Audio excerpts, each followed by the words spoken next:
With just 1 week to the Nevada Republican caucus, Trump is already celebrating as he is all but guaranteed a victory. I didn't know she was still campaigning. She said, she's still campaigning?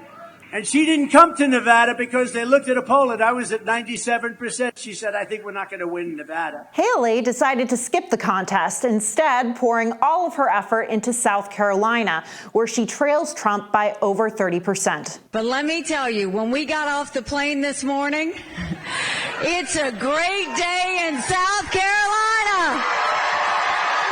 The former UN ambassador and South Carolina governor is the only remaining major GOP candidate fighting to topple Trump and become the Republican presidential nominee. It's time to go on the record with Scott Tranter, Director of Data Science from Decision Desk HQ. Scott, thank you so much for joining us as always. Thanks for having me. Yeah, so just to dive right into it, a recent poll shows 67% of Americans feel they pay too much in federal income tax. And these numbers may not seem surprising to most, but Trump is heavily campaigning on cutting taxes. How can the current administration calm voters' concerns? Well, first off, I'd like to know the 3% who think they're too low, right? You always find those polls funny. What I would say is that polling is pretty standard for what we see in public polling around taxes over the last 20 or 30 years. By and large, people think they're spending too much. It's interesting when you follow up with a question, would you mind paying taxes if you thought your money was being spent better? And that's when people tend to soften on it a little bit. And so that's where I think we line up with what the Democrats and Republicans are trying to do in the Senate now with a tax bill, and where President Biden is trying to push on a lot of the economy. Really leaning into that. But yes, taxes are going to be an issue this cycle, and it's going to be one of those things where Donald Trump and the Republicans, they're talking about it now. We'll see what the Democrats are able to pull out of the Senate and the House and how they frame it in the election cycle. Yeah, it seems standard for a lot of Republicans to really go in on taxes, throughout the history of U.S. campaigns. But, speaking of campaigns, Scott, Nikki Haley has started to pick up a little momentum in the past few weeks, but she's still trailing Trump by 30% in South Carolina. Does a defeat for Haley in South Carolina mean the end of the road for the Haley campaign?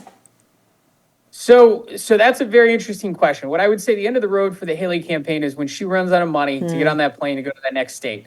And, we've been reading in the Hill all this week. There's been quite a bit of fundraising activity on her part, both on both coasts, as well as small donor fundraising. So she's certainly going to have the money to go into South Carolina.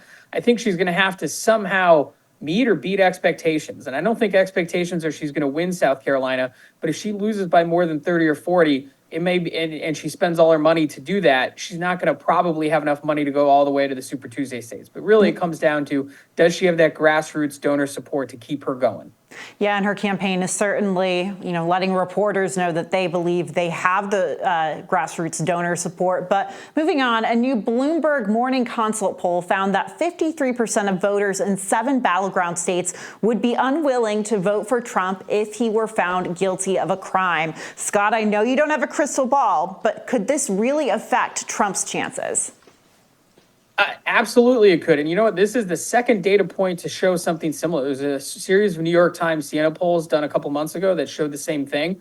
So 2 data points, and there will probably be some more data points as we get into the election season that corroborate that. This is definitely something Trump should be worried about. But on the flip side, a poll is a snapshot in time. Donald Trump will certainly have the opportunity to, if convicted, campaign back and potentially win some of those voters back. And that sounds kind of funny to say. He'll be able to campaign back if he's convicted, but that's how it works. Right. And, moving on to Biden, the president's approval rating numbers have sat below 50% since August of 2021. Historically, the numbers aren't in the president's favor, with one-term presidents going back to Carter, Bush, and Trump, all going into re-election under 50% approval and all losing. Is the writing on the wall for Biden's chance at a second term?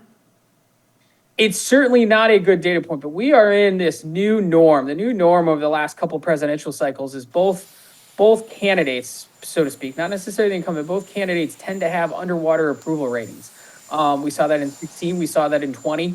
And so it's something that, yes, over the course of 40 or 50 years, that's a bad data point. But if you look over the last couple of cycles, it is certainly possible for a Joe Biden to overcome that. If we just look at the stats, the economy is good. Now, the public doesn't agree with him on that, but the economy is good. If he can flip the economy and get the public to believe him on the economy, or at least feel that good economy, that would be a data point that would counteract and maybe even lift up that approval rating. So we have these two very unpopular candidates, the front runners in their own respective primaries, but we have these third-party candidates really trying to gain advantage or take advantage of that. Robert F. Kennedy Jr. is one of them. He's hinting at looking to run as a libertarian. While he still faces huge hurdles with gaining ballot access, do you think he could build enough momentum to sway voters away from Biden? You know what? It's funny. The polling shows that he can sway voters away from Biden and he can sway voters away from Republicans. Now, it's interesting to me on the ballot access. This is something Michael Bloomberg looked at doing and said, hey, it's going to cost $1 billion. I'm not going to spend $1 billion. I'm going to go take the Democratic ticket. That appears to be what RFK is doing. RFK does not have $1 billion. Libertarians need a candidate. They already have ballot access. So if he really does get that nomination and he's on the ballot, that should be a worry for both Biden and Trump's campaigns, because he does have the ability to take voters from both sides. And if he's got ballot access, it's going to matter. And, worth mentioning that the Kennedy campaign announced today that he raised $7 million in the fourth quarter of last year. That's a big chunk of change. And if I'm a Republican or Democrat looking at that, my eyebrows are certainly raised. Moving further down the ballot, Congresswoman Lauren Boebert switched districts earlier this year, hoping to boost her chances of keeping a seat in the House. But a recent straw poll had her in 5th place. Is this a sign of hard times to come for the Colorado Congresswoman? Yes. In one word, yes. She barely won her seat last time by a few hundred votes. Almost went to a recount. It did not. She's moving to a district that's completely outside where she was. The reason why she moved districts is because she read the writing on the wall in her current one. She was going to have a tough uphill battle. Straw polls are not elections, but they are certainly indicators of it. And, if you were her, you'd hope you at least come in 2nd or 3rd, but a 5th is pretty bad. And there's a lot of good candidates in that primary who are going to have money and also have name recognition. It's not looking good for her. Yeah, we were certainly caught off guard last cycle when she, appeared to be losing and won by a very, very narrow margin. It seems like we're, predicting maybe a different outcome this time.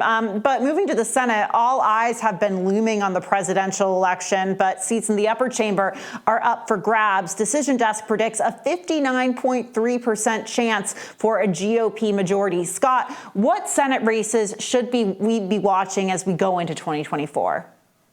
So the two that I'm looking at, and I'll give you 3: Ohio, Montana, and Arizona. Okay. Arizona is interesting. We'll start with that one just because it could potentially be a 3-way race between Kristen Sinema and the Democratic potential nominee, and it looks like potentially Carrie Lake on the Republican side if they make it all the way through.